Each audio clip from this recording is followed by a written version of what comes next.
I'm ready and I'm hyped.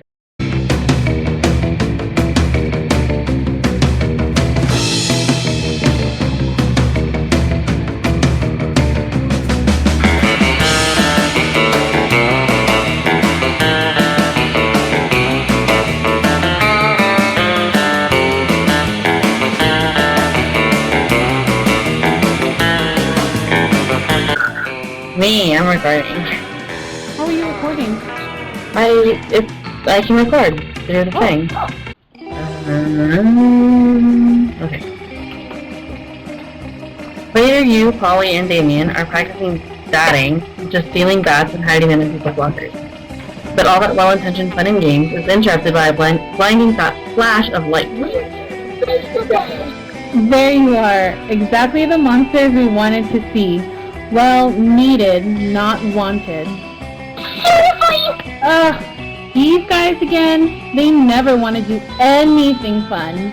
We're trying not to ruin your fun. We're just trying to save your world. Univertica is planning an attack. So boring.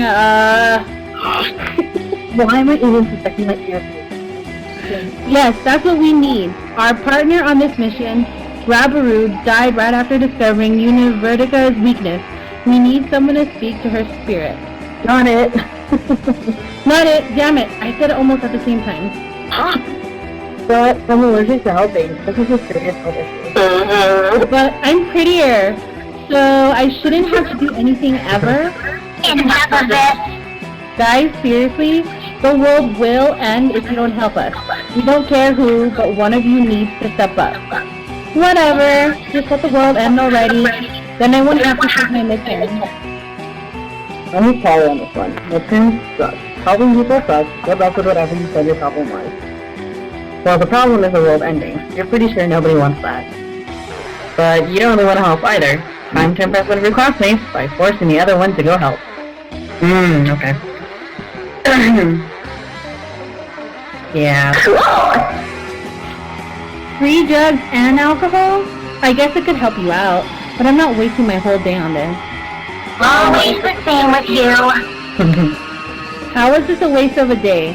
The world will otherwise end. What is wrong with you people? All we've done is off the communion of the spirits. The coven exchange cautiously optimistic list. Yo, good job cynically manipulating Polly's desires to get enough to go. You're going to help for sure. You aim to please. After a moment, Polly returns.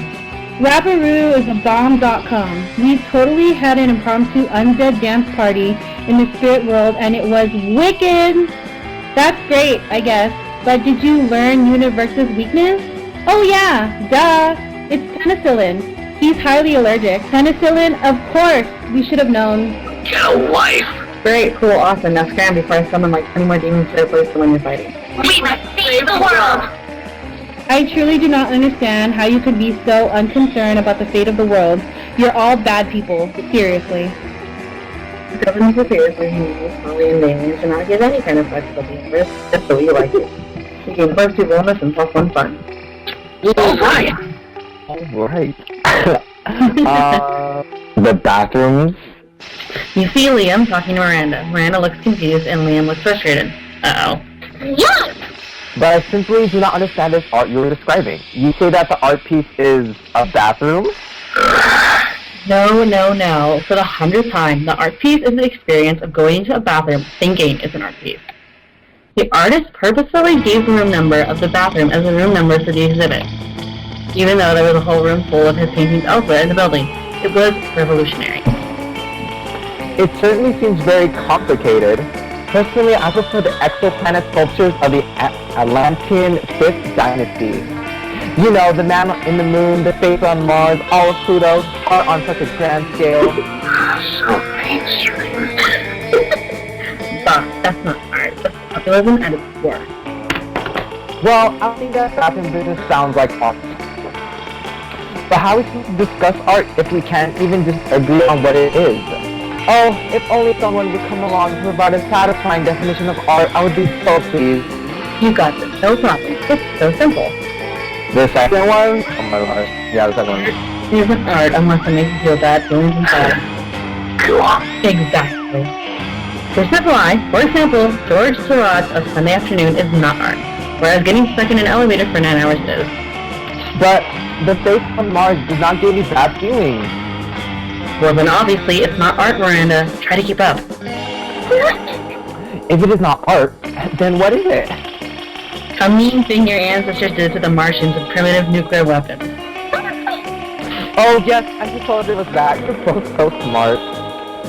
You gain some disturbing knowledge about the history of the solar system, and also plus 2 smarts and plus 1 creativity. Let's go. So, Jim?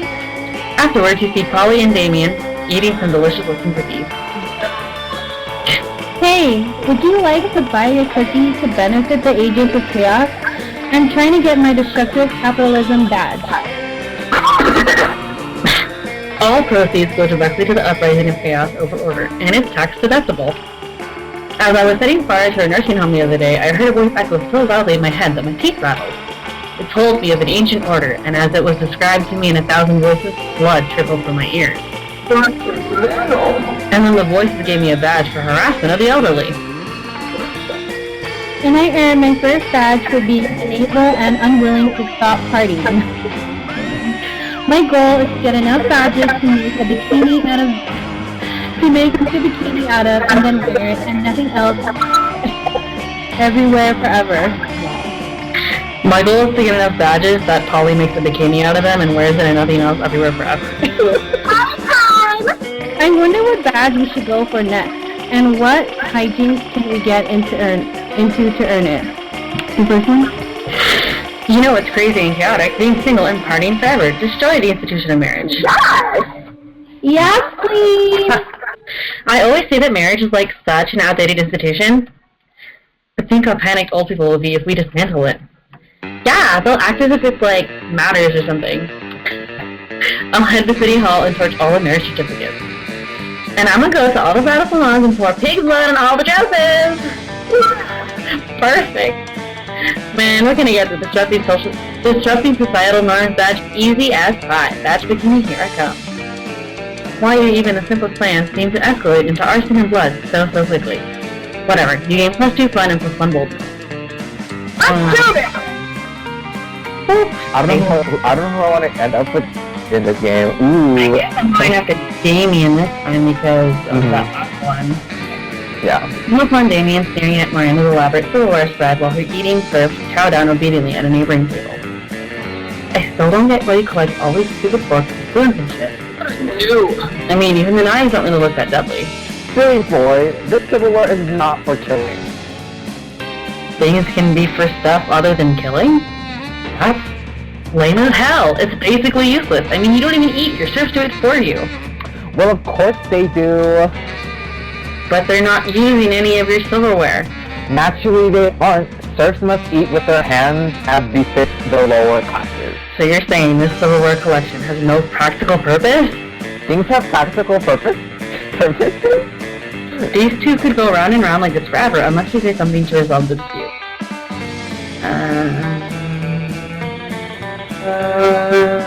Damien's right, Mary. Maybe it is time you started murdering people with your silverware.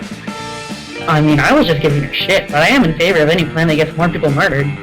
Oh, how barbaric. Are you sure that's the right thing to do? Yep, 100%.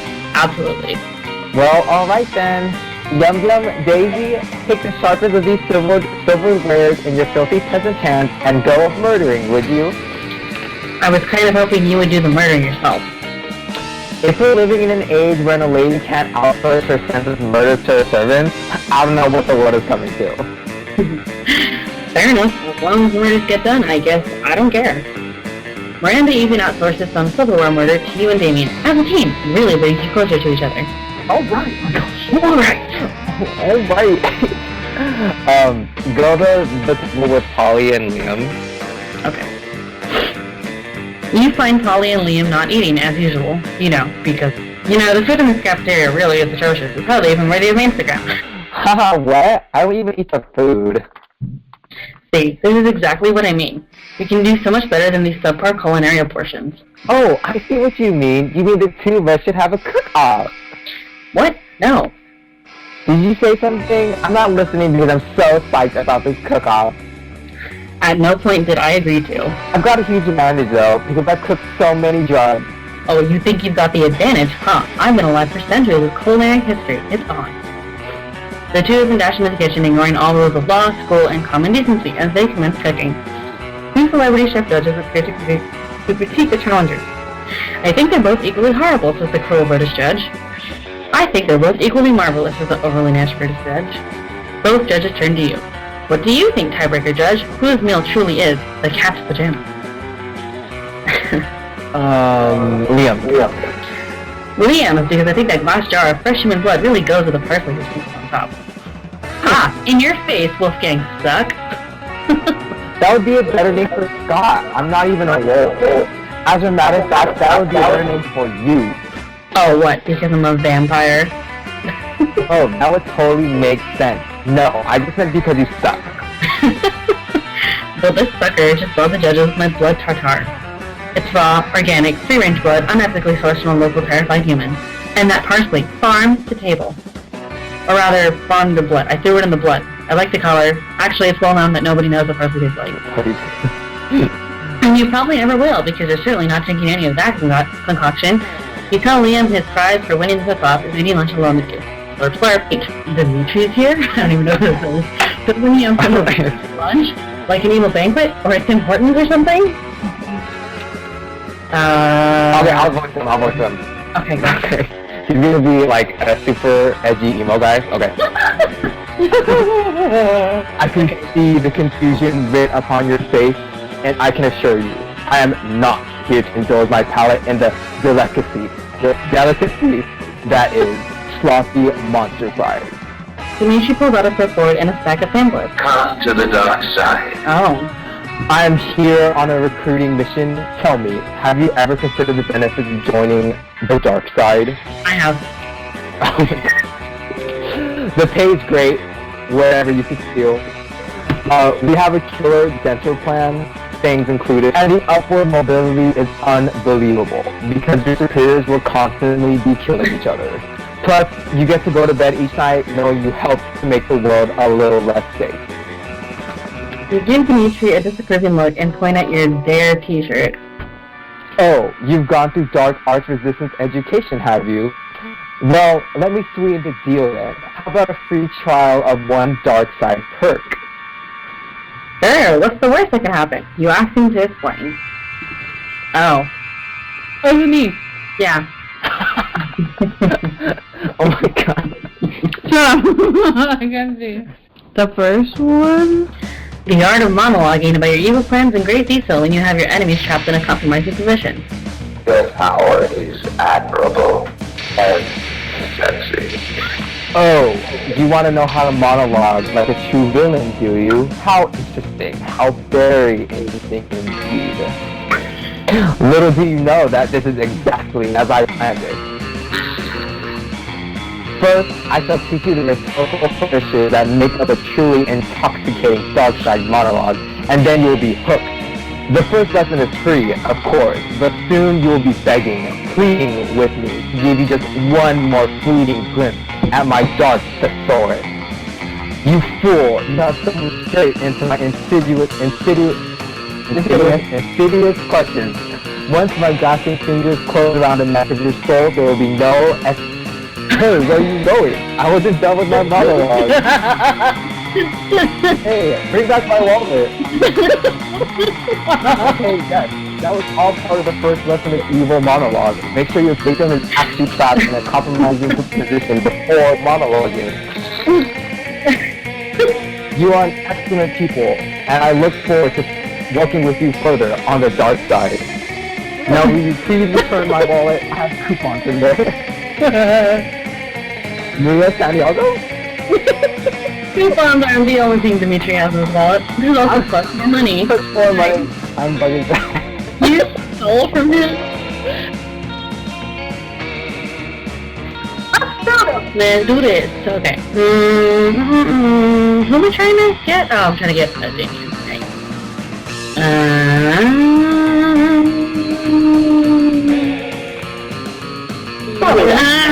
I forgot.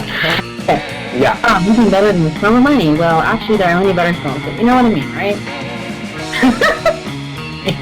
Find out on your pro list chat. Okay. That day, you look at the computer next to you to see Liam, lost in thought. These are dark times indeed. Yet another of my favorite bands, Bison Parade, has become popular.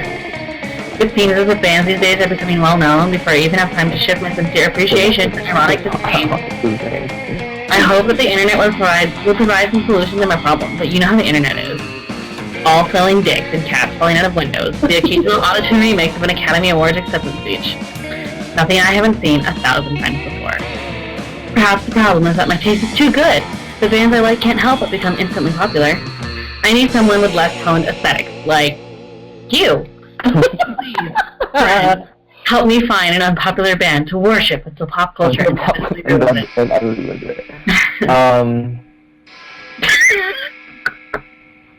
I think the first one, like, he made it, yeah. Forget the boring old web, the real obscure shit is on the deep web. You sacrifice the modem, go on savory websites, and connect Liam's computer to the deep web. The computer glows with an unhealthy red light. An unnameable force shoots out of the USB port, punches Liam in the face, and steals both your credit card numbers. Wow. They always told me to avoid the deep web, but I didn't listen. What a fool I was. And what's this? All they have are illegal MP3s of all the Backstreet Boys albums? I'm mad. Liam's not the only one. The unnameable force from inside the computer goes on to buy 14 very realistic sex dolls for your money. Lose minus What the hell? Yeah, wow. I literally lost money by trying to make money. I'm dead. I know. Later that night, you're out bar hopping with the two hippest monsters you know, Liam and Polly. The evening comes to a grinding halt when you're denied admission to Club, the name for the giant club carried by the bouncer, who is currently denying you entry. How unsatisfactory. My modus operandi is to be the instigator of exclusivity, not the victim of it. Don't worry, I got this. Hey there, handsome. Interested in some hot ghoul-on-ghoul action? The doctor's not. I can see right through you, Catherine. Move along. Who does that douchebag? Who does that douchebag think he is? Keeping us out of the club like it's his job or something. Both Polly and Liam look to you expectantly. Now is your chance to save the night.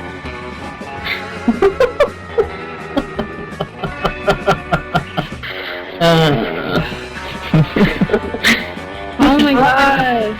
Naked party. How about...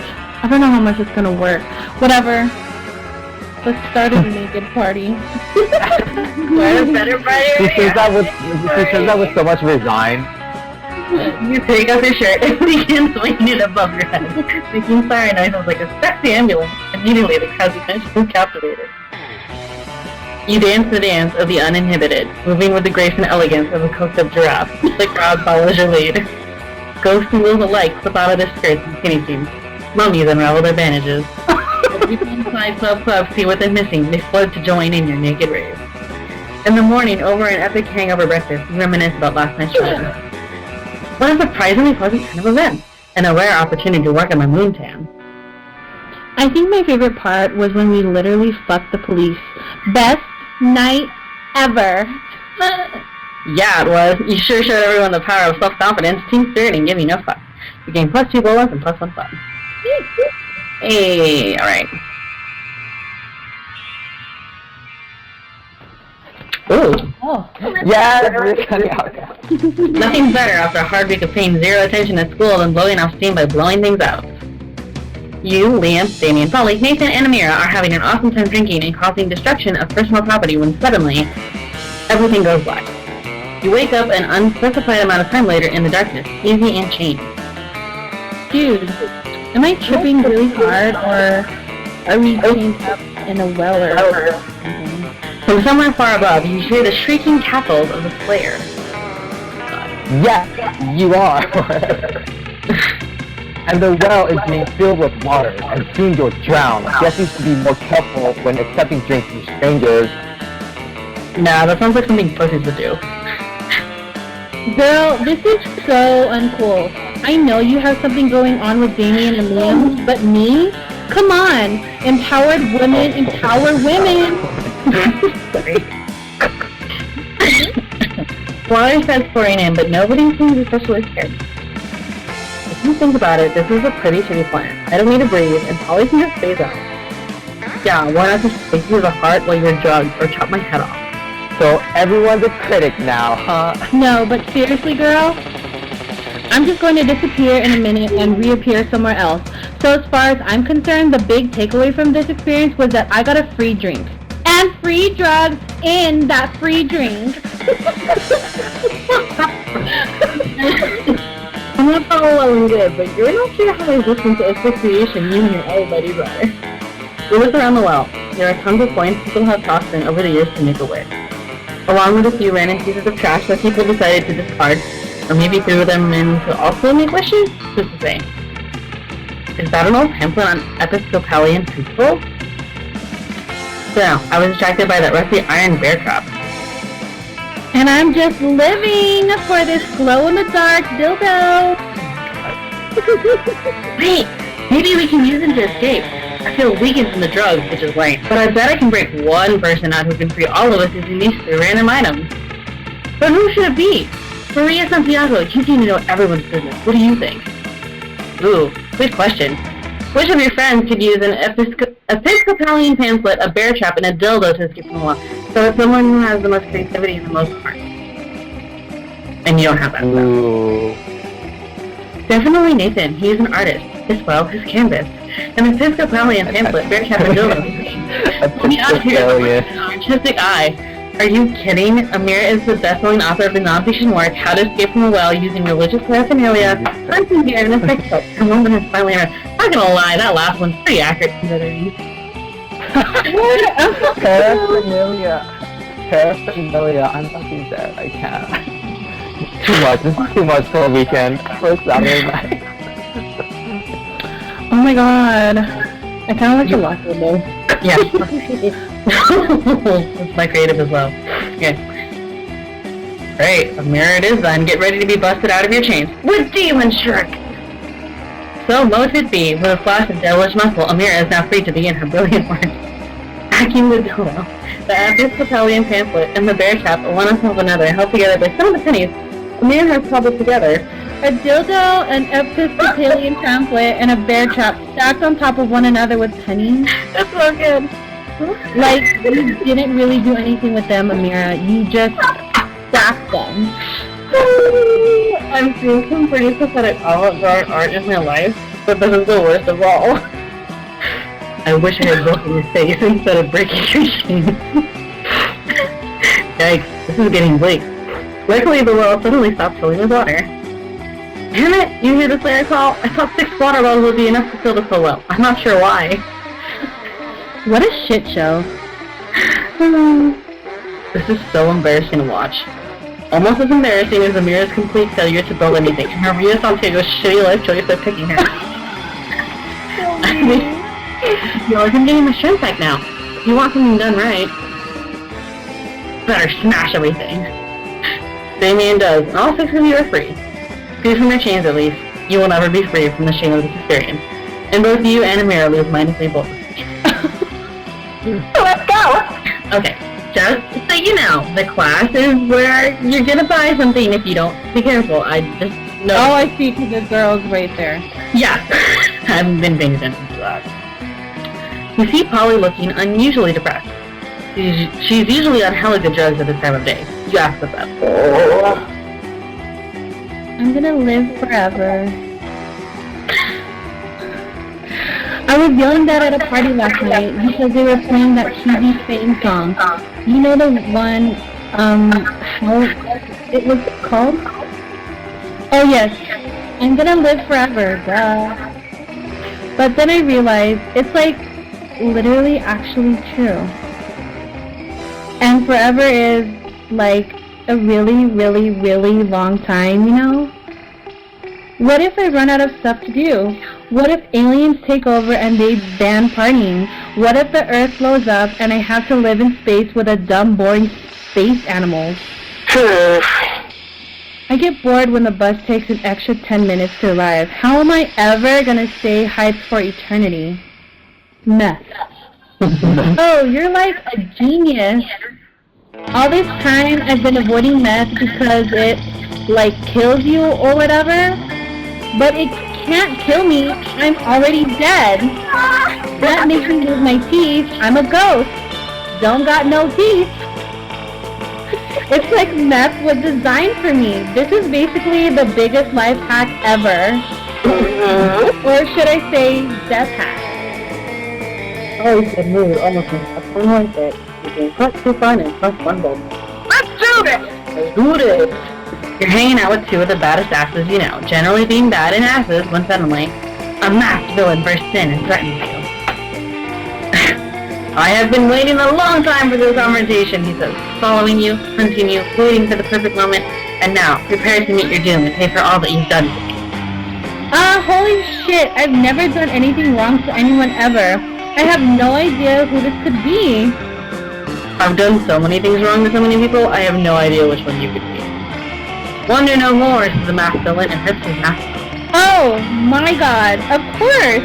It's that guy, the one from, you know, I mean, you totally know this guy, right?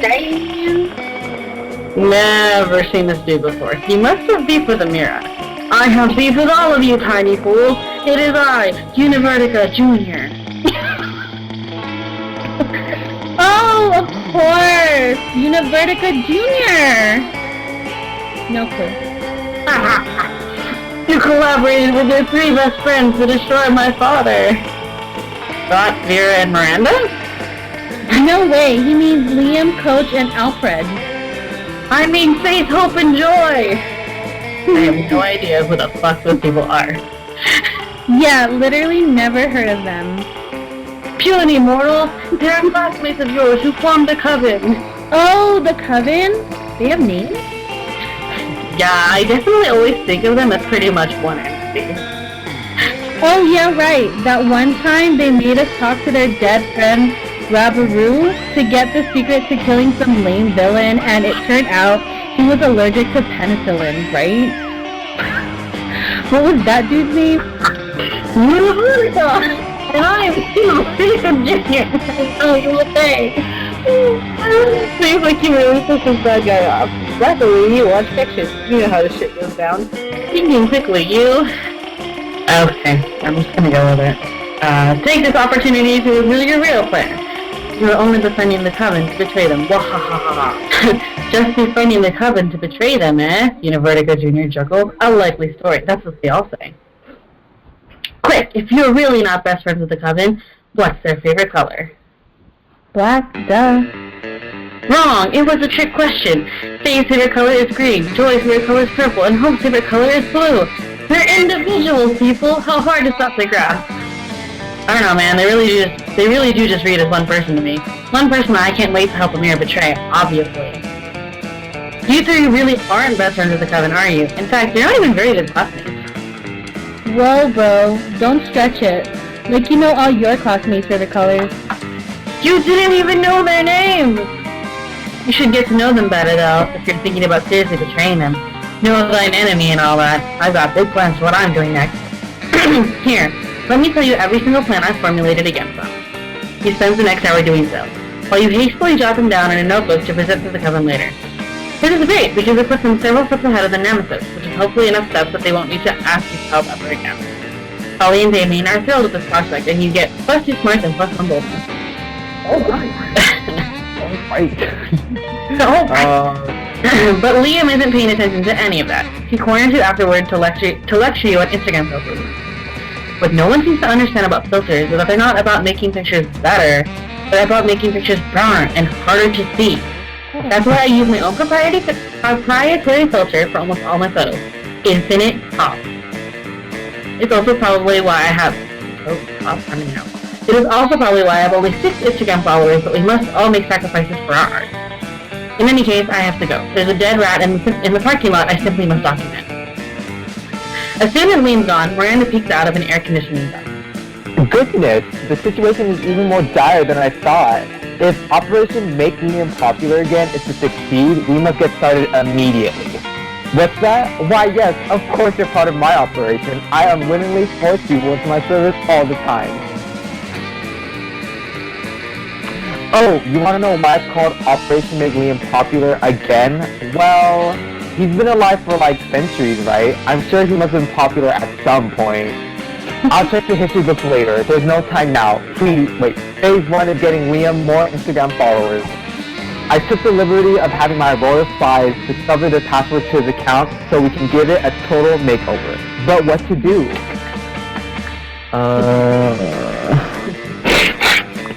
Oh my gosh. Okay, the first one. Let's show the first one. Okay. Use the account to list a bunch of porn and bomb recipes.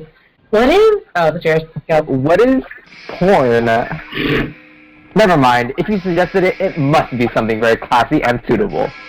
I shall put you in charge of curation. Porn array, comrade. You turn Liam's account into Instagram's #1 resource for weird dicks and domestic terrorism. Shockingly, this turns out fine. Oh, okay, in the last one that I had, it didn't turn out fine. There you are. I wanted to share the great news. I'm Instagram infamous. Apparently my filter game is so edgy that the Backwards administration decided to close my account, but not before I amassed over 3 million followers. They're all following me to my new website, hotliampics.com. Of course, I'm utterly devastated that my work has finally become mainstream. Yes, it's the worst, and I am not at all happy or excited about it. Anyway, I have to go take pictures of my lunch. My fans are waiting.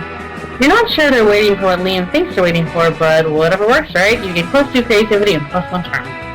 I thought they meant like good recipes, as in like bomb recipes. No, not like actual bombs. Yeah. Not like actual bombs. Scott and Polly are sitting together, laughing their metaphorical asses off. Do Damien. Grr, I'm Damien. Look at my stupid red face. I use violence to cover up the fact that I've been brought up to revere a toxic version of masculinity which has alienated me from my own true emotions. Haha, you sound exactly like him. Okay. You do Vera. I'm Vera. I'm very smart and my hair is pretty and all my friends look up to me because I am a strong, independent woman. Scott, I'm not sure you understand how impressions work. I'm not Scott, I'm Vera. You can tell Vera that said my name just now. Okay. What about you, Maria Santiago? Got any good impressions? This one put us a real busy.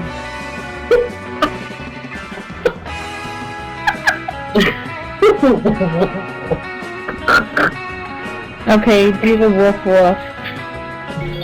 Woof, it's me, Scott, a dog boy who is bad at impressions.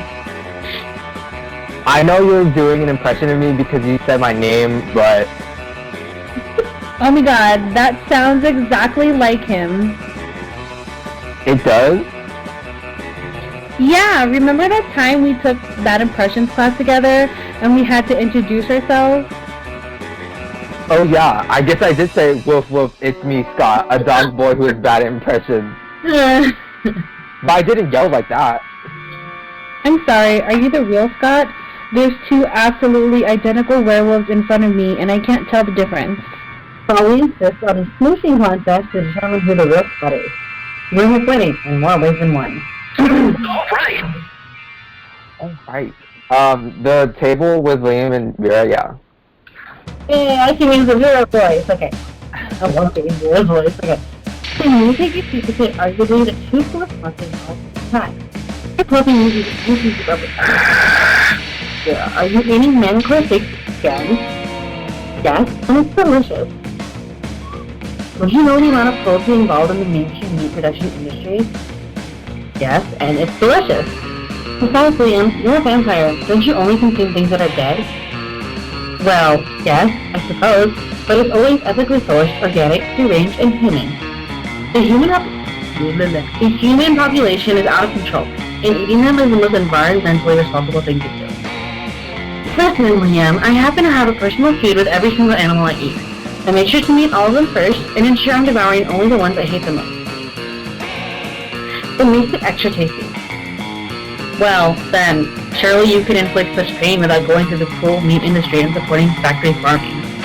Isn't home cruelty better anyway? You may actually have a point there, and if I get my hand in the pot, I can inflict even more effective and specific pain. And I bet there's a way to make money off this too. Hang on. Somehow I've ended up arguing against my own interest here. Liam, do you want to find innovative and creative ways to move society forward, or do you want to oppose closely like every other weak mainstream loser? You can actually hear Liam's brain shaking as he struggles between his desire to be perceived as ethical and his desire to be perceived as creative. Maybe you can step in and help out. Okay, I decided. Okay. The first one. The animals you kill may lose their lives, but what about their afterlife? Instead of letting their spirits go to waste, as a byproduct of the meat industry, let's turn their internal souls into side dish. Damn it. Okay. Perfect. I knew there was a way to monetize, and to keep the animals from ever gaining an eternal rest. I love it, those buried animals. Okay. Hell yeah, it is. Thank you for getting the ball rolling on this excellent scheme, Liam. And thank you, Nathan, for nailing down the specifics. Neither of you get royalties, though. That being said, I will get you a double scoop of Rocky Road Soul with sprinkles on top. Yum! Maybe? You don't know. You've never eaten soul before. But it sure is delicious getting various approval, even though you want to, Liam. I know! Oh my god. Alright, that's it. No sooner have you sat down at Damien and Miranda's table than a haunting melody fills the air. It is a melody of cold northern tea, bullied priests, and bovine cheek. The song of... The Ice Cream Wizard! He's here! Oh, yeah. He's here! I'm gonna eat so much ice cream and then cheat on someone I don't like! Oh goodness, the Ice Cream Wizard only comes out once per solstice, during the hour of the Ascended Pancake!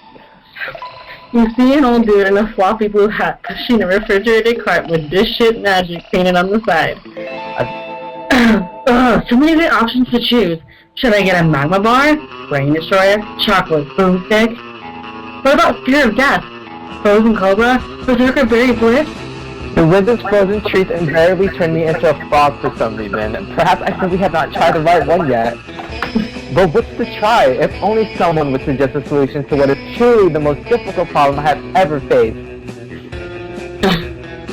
Beat him up and take all his ice cream. How bored! Did someone say bull rush? No, I said boorish, as in lacking social. Ah, I see. You did not mishear me after all, but were simply looking for an excuse to beat up the Ice Cream Wizard. Don't phone you, Miranda. I'm never not looking for an excuse to beat up the Ice Cream Wizard. Look at all this ice cream I got. This one lets you breathe underwater, and this one makes you. You forget. You see. I got you some sugar-based princess. My reservations seem to have vanished. Good, because I want to try this popsicle. The stick is supposed to reveal how I'm gonna die. Huh. Who knew my death would involve so many bottlenose dolphins? To celebrate the ice cream heist, Damien takes you to the beach and doesn't even try to drown you. Alright, So let's go. Let's go. you're just getting ready to leave when you get a text from Polly. Hey baby, let's party. Tossing her through such a formal missive, you track her down immediately. Hey, you got my text? Wait, hey, you got my text. That's good, because I need some help brainstorming. I'm going to a party tonight, but I'm pretty sure it's going to be lame, and that needs to change.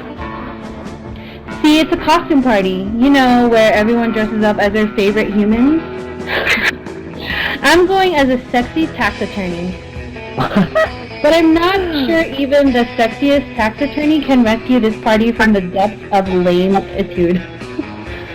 So, got any ideas to help spice things up? Oh, you've got some ideas, and they're the spiciest. I'll think. I'm gonna go with the last one. I'm dead. Okay, you go as a sexy tax attorney, I'll go as a sexy tax evader. Later that night, you're hanging out at the party waiting for Polly, wearing a shirt that says, I have unpaid taxes. When suddenly you hear a booming voice from the door. Halt, tax evader! You turn around expecting to see Polly with her sexy vest and pocket calculator. But it's actually a grizzled tyrannosaur in a business suit from the Department of Monstrous Revenue. As you flee the scene, you see Polly about to put on a lab coat and goggles. Hey, why are you running? Why are you wearing that shirt? Oh! Did you think I was actually going to be a sexy tax attorney? I was super high when I said that. I'm actually just a sexy... You're going to need a regular chemist after the beating that Tyrannosaur gave you. You lose -2 money and -1 gold though. Let's do this! Let's do this! Well, doing all that, you've been carrying your newly acquired corpse as if you really don't Yeah. know. But some people seem to think otherwise. Oh no, it's the 4 most hateful people. Why are you carrying a corpse, idiot? What a shameful display of disgrace. Yeah, what a noob. Carrying around corpses is for noobs. Ooh, a corpse! I love corpses. Also, I'm super drunk. Okay, the 3 most hateful people in school, and Polly. As the school social elite, we disapprove of this. I'm the head of the hierarchy, and I can't condone such stupidity under our domain. I'm the taste of the hierarchy, and I don't appreciate such borrowed... Puerile use of a corpse. Also, lesser known fact about corpses, they smell. I'm the fist of the hierarchy, and I want to punch you because punching people is what I do. I'm Polly. Also, I'm like super drunk, so whatever beer. But Polly, yikes! Despite your disregard for stupid social conventions and school hierarchies, you feel the urge to please them. Maybe because that's what this game is about. When you bought this corpse, they totally told you it was a fashion accessory and that they were absolutely not just trying to dispose of a body. But now you're starting to feel the manipulation. No time to lose. How can you convince them the corpse is actually a very hot fashion accessory? Ooh. Okay. Okay. Quickly you gather the corpse and you place it on your head. Your classmates remain silent, looking at you. The tension is great. You do your best to look serious and fashionable. I think that what Amira is trying to tell us is that this corpse is a hot fashion accessory? Yes, indeed, most fashion accessories are worn on your head. Hats, glasses, earrings, hats. I think it's cool how she's wearing a corpse on her head and she's still, like, really cool about it. Fuck! I'm like big time drunk. Like tomorrow my hangover will have a hangover. Wait, am I tripping or is Amir wearing a corpse on her head? I mean, I did a bunch of super shrooms earlier, so I might be tripping. You're not tripping, Polly. Well, you are tripping, but also Amira is in fact wearing a corpse on her head. And you know what? She is doing it in such a confident way, I hereby conclude that a corpse counts as a very hot fashion accessory. It would also be a pretty convenient way of disposing of the many corpses my ventures might or might not produce. I agree. Confidence is what really counts when deciding if something makes for a good accessory, even if that something is completely not hygienic nor healthy. Still drunk! This is too much. I can't. I can't. I don't know.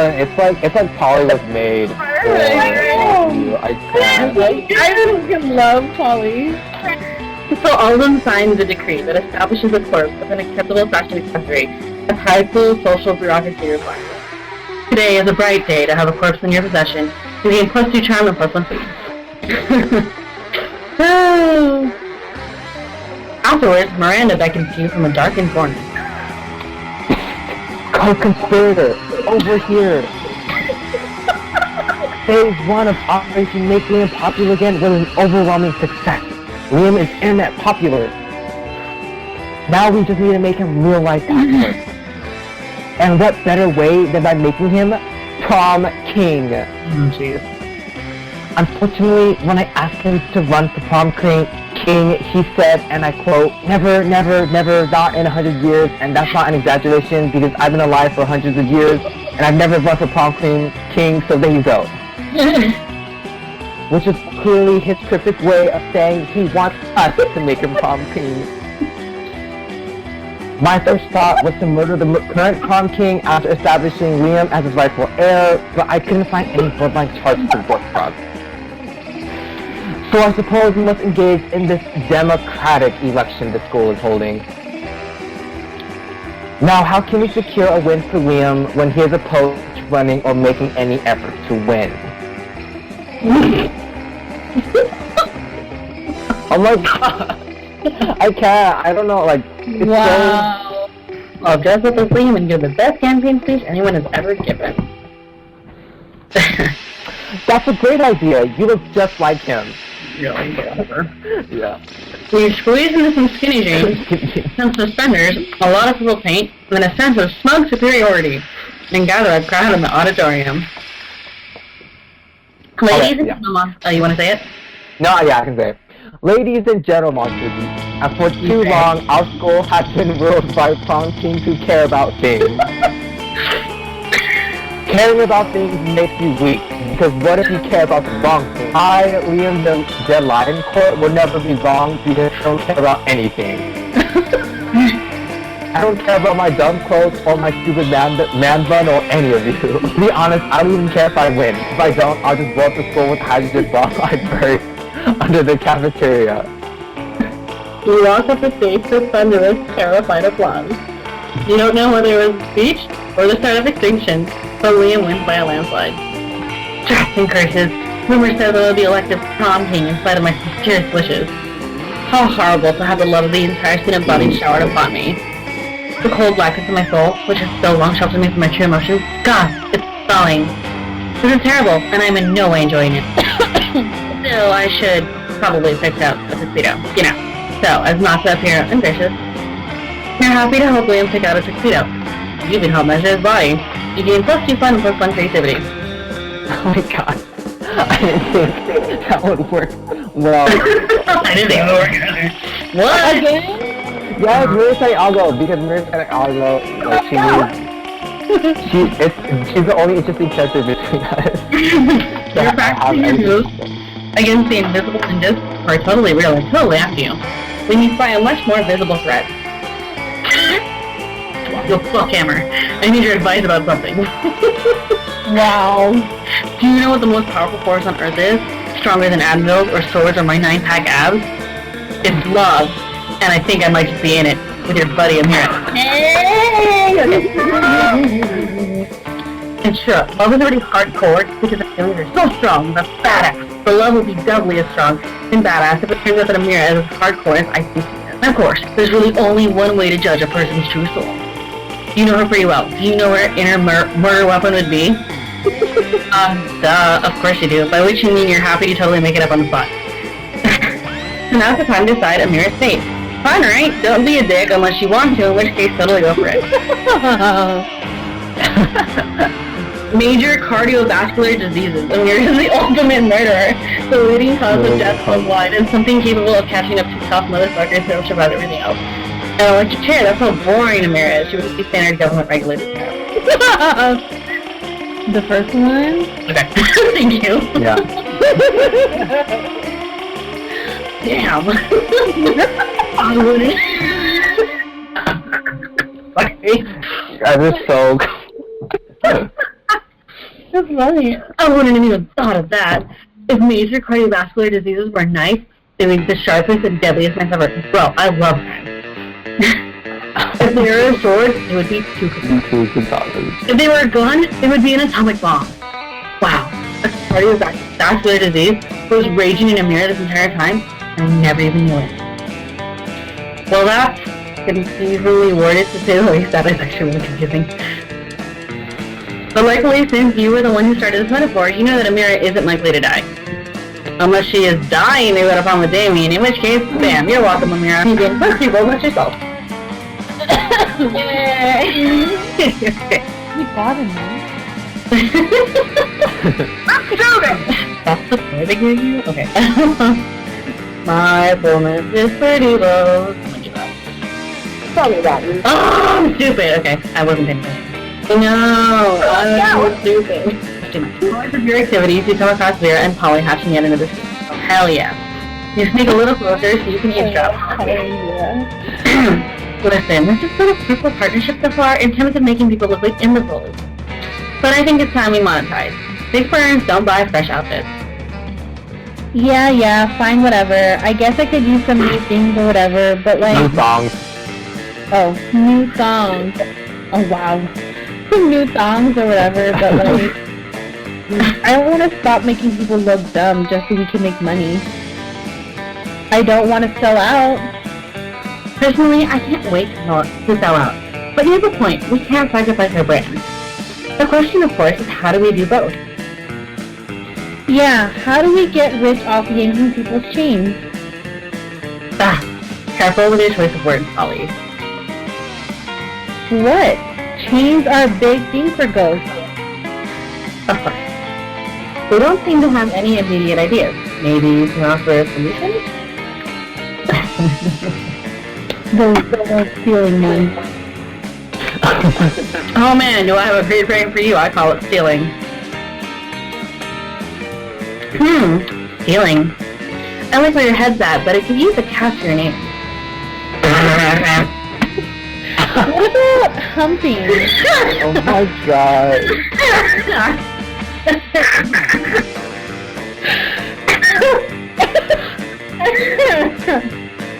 Humping is really a thing.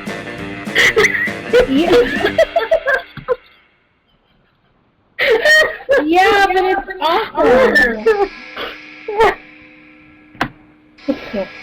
Fair point, but we need something classier. Something that says this is cool and also legal. Ooh, theft.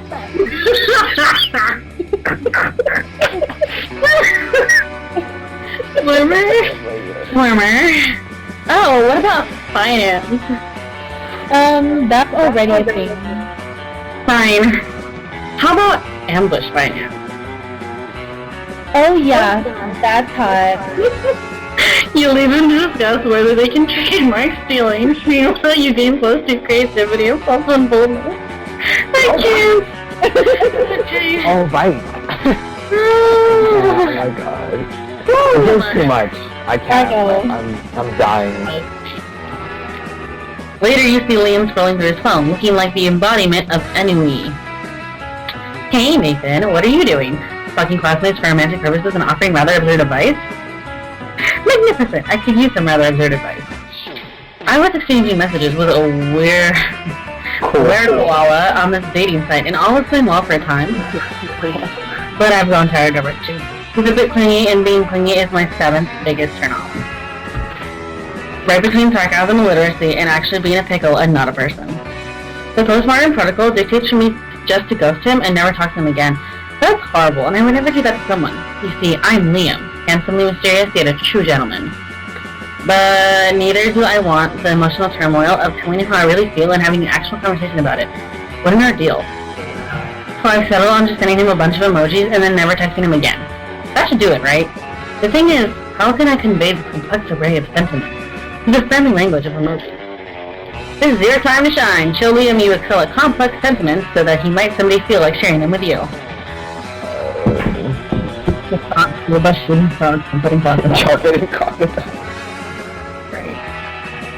Okay, I think the first one. Oh my god, yeah, the first one. What? Oh, you on? Right now. He's texting me back. Let's see. Liam, even if it hurts my heart, I understand how you feel. Maybe you're right. Maybe we used to be like a croissant, and now we're just Maybe we should do now as shooting stars do, and look for the trumpet to our success. Farewell, my purple shooting star. Perfect. No more overly attached wear koala, and I can still have a clear conscience. I must admit, your emoji poetry has touched my soul. You're an artist, and the smartphone is your gentle harp. Maybe one day you could show me your feelings through delicate emojis too. You're basically getting it, bitch! That's how you do it. You manipulate guys in your favor. That's fine. You were basically so nervous that you selected a bunch of emojis at random, but it worked. Sweet, and who knows? Maybe Liam is the trumpet. You're fucking I don't know. I'm dead. The trumpet. Creativity. Okay. Oh my god. Ooh, okay.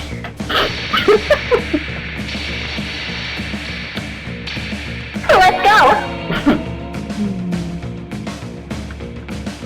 Aww. I see what the options are. So I'm trying to press Polly, right? Yeah. So, Polly, Yeah. listen, Marie Santiago, you can totally sit with us.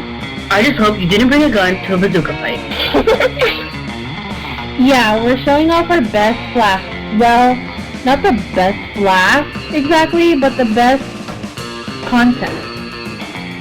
Good God, a little actual flask of alcohol openly allowed in the school cafeteria? Are there no rules? Apparently not, because Polly starts setting a series of glass down. Okay, so this is beer, my WC wine, whiskey, ethyl, alcohol, the soul of an infant. Ha! Wait, this is radioactive absinthe. This is fire. And this is a literal poor life choice. Okay, but this one has another smaller flask inside. It is the ultimate flask. This is probably going like this for goddamn ever. And you can cut in with the craziest thing of all. But think carefully about whom you want to impress with your flask content. Oh god. This second one. Okay. Want to get a dope party started? This flask has ultra whiskey, which you can only get when you get 2 bottles of the best purest whiskey and make them move. Oh, go. Yeah, go. Heck yeah, heck yeah, heck yeah, let's rage! I've always wanted to make ultra whiskey, but I could not get my whiskey bottles to fuck. Oh my god. I tried everything. Mood lighting, sultry music, chainsaws, you know, all that cliche romantic stuff. But it seemed nigh impossible to get them to make sweet whiskey love. I almost started to think inanimate objects can't have sex, but I've had tons of sex with inanimate objects, so that was just silly. If you can make whiskey and whiskey turn into ultra whiskey, we should definitely apply that principle all over the damn place. 2 cars to make a limousine, an orgy of iPhones to become the iPhone XXX, the most advanced update possible, duh. A microwave and a Russian novel to get a pair of designer shoes. Can't wait to create doper stuff than the world can even handle, probably. Well, the world probably doesn't need to worry about handling it, because there's no way you can pull that insanity off. But yay for finding Polly! He finally am taking a picture of his food, and Scott taking a picture of also Liam's food. Ah, yes, Scott, snap away. Our artistic plating is too magnificent to ignore. Artistic what? I'm playing Pokemon Go, the mobile version of the hit Poppy Humans video game. What do Pocket Mans have to do with my food pick? There's a level 43 Bernard Henson hanging out in the middle of your plate. Here, take a look. Scott, why does your phone show a tiny human doing pottery on top of my eggplant ravioli? You mean you don't know Bernard Henson? He used to be a chartered accountant, but now he's decided to pursue his dream of being a world-famous potter. Spoiling it? But Pocky Humans are way cooler than a boring old food pick. You take that back. Uh-oh, Semper's already a little high. Looks like it's the some of this. The last one. Ha! Look over there. There's a Stuart Hogarth on top of that pile of mashed potatoes. Stuart Hogarth, the strongest accountant at Pokemon in the game? What does it even mean to be a strong accountant? Is he, like, really good at math? No, he's just super buff, the buffest accountant. I've gotta have him. Scott bounds across the cafeteria and practically dies in the Gary Ramlin's mashed potatoes looking for a Pokemon to capture. Do you think he actually knows how to play Pokemon Go, or do you think he just likes diving into people's food? Between you debate the question while you help Liam line up the perfect food pick. Later, he lines up some very hot picks of you. As much as I love Zero, I'm trying to remember. Yes!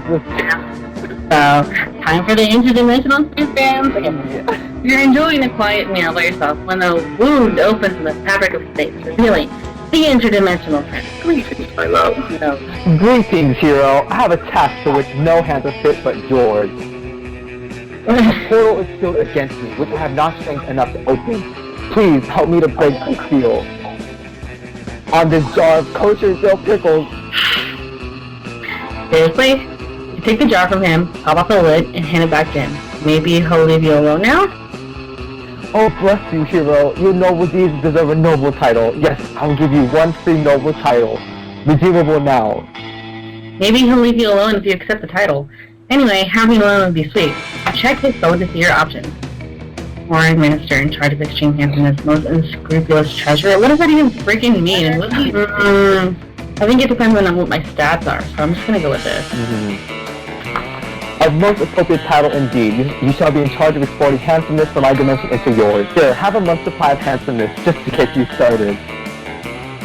You're a bit offended that the prince thinks you need him to supply you with handsomeness, but this is really good stuff. Your eyes twinkle with youthful vitality, and your teeth cause lens flares when you smile.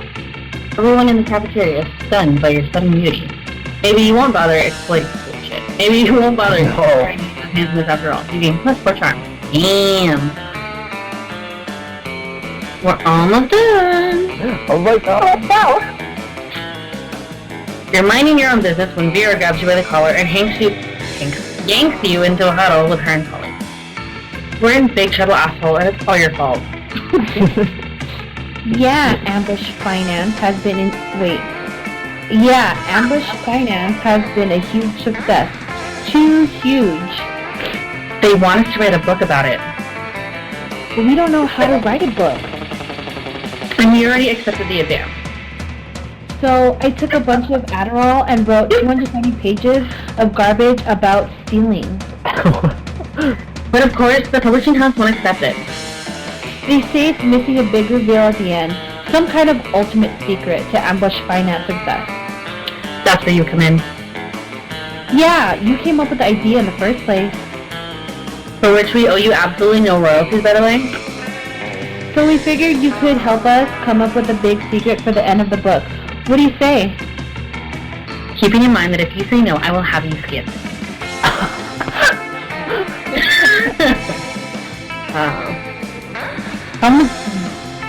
The first one, I guess.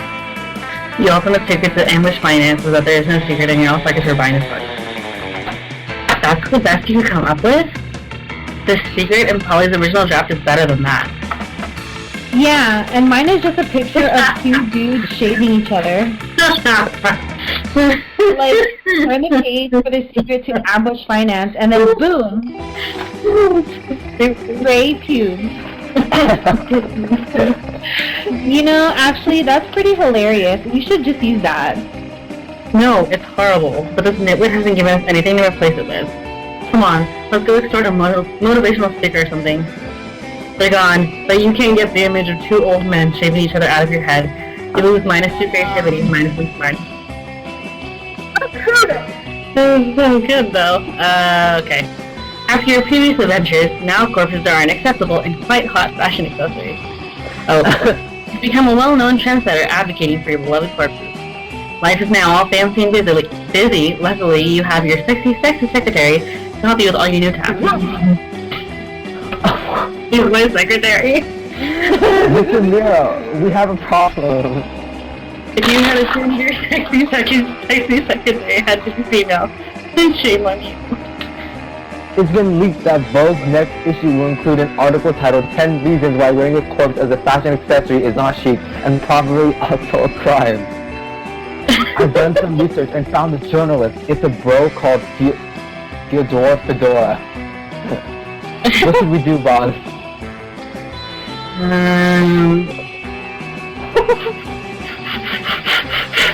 Alexa, flip a coin. Okay. Okay, cool. Way to go, boss. Nothing like a friendly reminder to show people you care. Let me schedule the murder in your agenda. Wow. You keep Scott out of the murder because he's too pure for that. You take care of it yourself because you're a responsible young adult that can take care of her own murders. Hell yeah, I am. Soon after murdering Fedora's parents. Boss, it worked. The Fedora bro changed his article feed. The other day, I woke up to an unexpected surprise from Amira, the well-known trendsetter and corpse advocate. I was sure the whole corpse thing was getting old, yet Amira sent me a whole new vision. This version of corpses was home-delivered, came in a smaller, more portable size, and were even customized for me. I have to say, maybe there's more to corpses than I first thought. I'm wearing these with edgy earrings. Hooray, corpses are saved! Is this guy really wearing his parents' severed heads with earrings? Today is a great day. No consequences for murdering 2 innocent people, even though it was documented in a magazine. And you also gain +2 fun and +1 boldness. Oh, what? Wow, okay. Oh, right. With that out of the way, you hurry away to your secret meeting in Miranda. Well done, co-conspirator. Operation Make Liam Popular Again is a rousing success. And for the record, I did discover that Liam was popular for a 3-month period in the early 16th century, so the name fits. All that remains is for us to wait for prom and celebrate our... Your deception? I knew it was too good to be true. My idiosyncrasies are remarkable, but they aren't marketable. This was all a cruel joke, wasn't it? A bit between 2 popular kids so they could make an outcast loser into prom king. Well, guess what? The circus is over, and this clown is climbing into his tiny car and going home. Along with like 12 other tiny clowns, as the metaphor holds. Wish it doesn't. It was a bad metaphor. Goodbye. No, Liam, I wasn't trying to be mean. I don't have a mean bone in my body. I don't even have bones. You might check out affirmation later. Oh, fish sticks. If we don't do something to fix this, all our hard work and subterfuge will be for naught. But how can we make amends? Surely not with some sort of overwrought romantic gesture defying all logic. You tell Miranda not to worry. You've seen plenty of teen rom-coms. You know how this part goes. I haven't seen enough teen rom-coms. I love the answers. Okay, the first one. Yeah. And romantic yes, the airport. Faster feelings for Liam boards the plane. Wait, how did you know Liam was about to board a plane? Are you fucking him?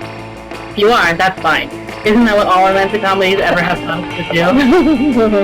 Anyway, you find Liam in the international terminal at Spooky Airport, waiting in line for it. You pass through airport security by telling them you're there for a romantic gesture. Because airport security might say no to terrorism, but they can't say no to love. It's too late. I'm going to Belarus, where my calculations have revealed that nobody likes me, and I can go back to the officer. You grasp Liam's cold, dead hand, and with perfect sincerity tell him what he means to you. Nothing. Don't you see? You say, looking deep into his eyes. You don't need to flee to Belarus to be unpopular. Because you will always be unpopular in my heart, which is coincidentally about the same shape as Belarus. Wait, I don't know what to say. Mainly because I don't know what you're talking about. But if I don't understand it, that must mean... art. You said art to me. Oh, how can I ever dream of leaving you behind? Oh god. Alright, if it makes you happy, I'll return to Spooky High School and don that heavy prom crown. But only because I know that no matter how popular I get, there will always be one person who thinks I'm only so-so. The people in the airport line clap and cheer, clearly not understanding anything you two just said to each other. Liam accompanies you back to school and you gain +2 creativity and +1 spark.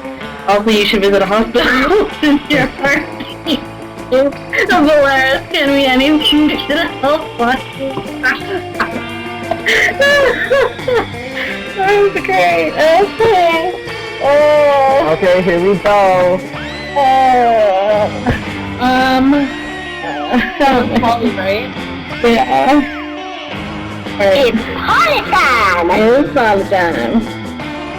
Woo, okay. No. Yeah. Yeah. Cry away with cry. I know, oh my gosh. Okay. You finally pluck up your courage and ask your beloved to go to the monster prom with you. Wow! Do the voice acting.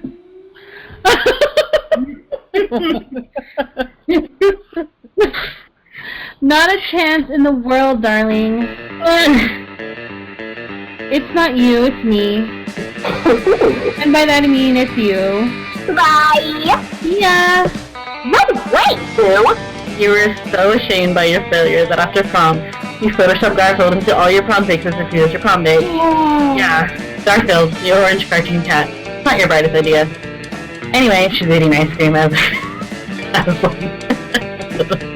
Sad. the cushion, the wound, the cushion, the pain. Anyway, even in your Photoshop skills, you still couldn't Photoshop the sadness of your face away. Sad. Okay. You finally pick up your courage and ask your beloved to go to the monster prom with you. Prom? With you? What a noob. What a noob, but I had more fun setting ants on fire, which is what I'll actually be doing on prom night. Setting ants on fire is rad. A wife. Now, get out of my sight. What a loser. Movie Prom. You focus on your career goal of becoming a renowned surgeon. You studied hard and passed all the tests. Unfortunately, no hospital wanted to hire you because it turns out that going to prom with a cool date is an essential requirement on a surgeon's resume. And so you never got a job, and in the end you became homeless. Don't even dare to think the monster prom isn't important. Oh, Who could have foreseen this? Liam and Nathan, prom royalty. We did. It was all our plan. We fought for love and loved one. Liam is popular again. Huzzah! Anyway, after all these years spent avoiding cliches, it doesn't feel as bad as I imagined. Wow, Nathan won twice in a row. I know! Maybe doing a 180-degree turn is good, but embracing cliches is like 360 push myself. At that moment, Miranda becomes distracted by some other wacky plan and leaves you with Liam mumbling to himself. Such a lovable dork. Prom night arrives and the two of you decide to embrace all cliches, from slow dancing to action. After the coronation, Liam admits he's having a great time, which is causing him to reflect on all the cliches he's avoided all these years, which he can now embrace. Then he puts his hand over yours and says, "And you know what the biggest cliche I've been avoiding is? Love. And I don't even care how cheesy that sounded." Boy, that was cheesy, but you know what? You don't care either. Wow! Most likely to become a lasagna. Clothes are so cafe. Oh my god! What's that? It's 10:47. I want to do one more run with the DLC. Not even kidding. Those 3 weeks are really the blah blah blah blah blah. What? DLC? We said this before, downloadable content. Oh, Holly's drug cooking skills proved useful and she became a chemist for the pharmaceutical industry. Oh, that's why you like her. She is you. But in her free time, she still cooks the real shit. Her greatest invention so far are watermelon-flavored ecstasy and a thing called LS Dope. Liam kept doing art so hard that he eventually evaporated and became the concept of coolness himself. As he left the physical plane, the last thing Liam did was give everyone a condescending look. Damien became an interior designer specializing in torture machines. Last month, Vogue magazine called his products the refined marriage between macabre and chic. For those 3 weeks, blah blah blah blah blah blah blah blah blah blah blah. The end. Why do we never get them? Why does Nathan always get them? I'm so good at this game, you guys. I'm so good at this game, you guys. Like.